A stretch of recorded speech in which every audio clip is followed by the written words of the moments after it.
बदगुमानी, colleagues.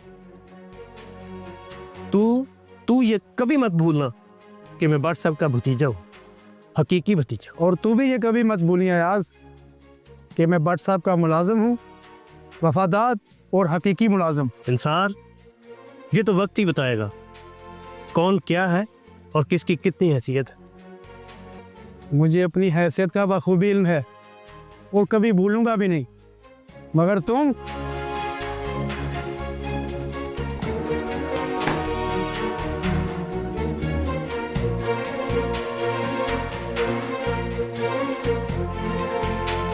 हाँ जुनैदिया,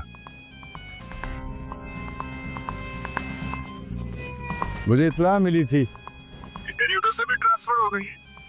अब किधर है तू? मलिक साहब पहले सलाम तो कबूल कर लें। वालेकुम सलाम। बसाक किस थाने में है? नेड़े तेड़े ही है ना? मलिक साहब नेड़े नेड़े नहीं, आपके साए थल्ले आ गया हूँ, आपकी छतर छाऊँ। और